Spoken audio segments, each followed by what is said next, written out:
Le détenu terroriste islamiste, il incarne aujourd'hui le pire. Il a la figure du pire. Il y aura bientôt les procès du Bataclan, des terrasses. Bon, c'est le pire, voilà. Mais on est quand même dans des contradictions en permanence. À la fois, il faut aller vers eux pour les prendre en charge, et à la fois, on en a terriblement peur. 30 individus condamnés pour association de malfaiteurs en relation avec une entreprise terroriste islamiste ont été libérés sur le territoire français en 2019. Ils étaient 42 en 2020. Le parquet national antiterroriste indique un nombre de 55 pour l'année 2021. Au total, 250 seront sortis en 2022. Évidemment, ce n'est pas ceux qui sont ceux de Charlie, ceux de Hypercacher, ce n'est pas ceux qui ont été condamnés pour tentative de meurtre, assassinat, qui eux ont pris 20, 30, 35 ans. Voilà. Ceux de gens qui ont pris 6, 7, 8 ans, donc ils sont en train de sortir. Et donc la question, on se dit, mais 250, c'est beaucoup.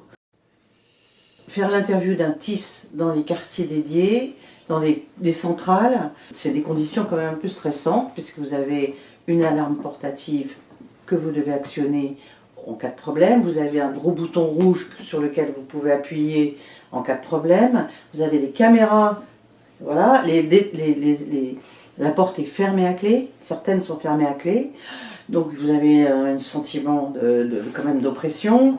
Derrière la vitre, vous avez 3 surveillants qui passent leur temps à vous regarder parce qu'il faut être face, et que si jamais vous sentez en détresse ou il y a une attaque ou un geste où ils puissent ouvrir ou que vous fassiez signe. Donc c'est quand même des conditions qui ne sont pas très faciles.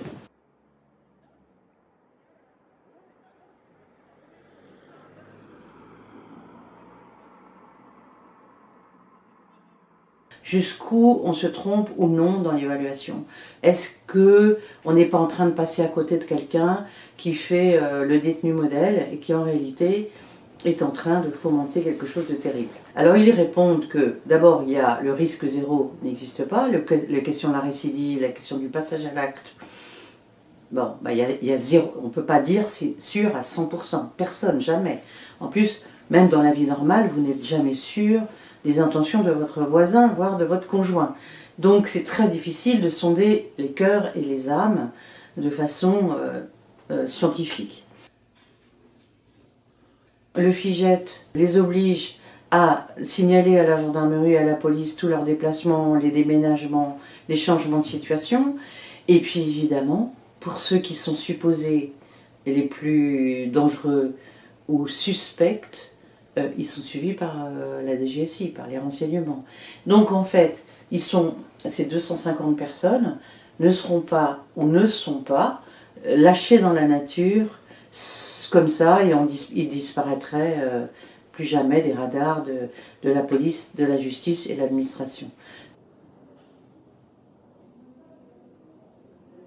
Aucun sortant n'a fait parler de lui. J'espère que ça sera ainsi jusqu'à la fin du contentieux. Et c'est ce que disait un surveillant, très impliqué dans leur prise en charge, qui disait « Nous ne savons pas si la méthode que nous utilisons est la bonne.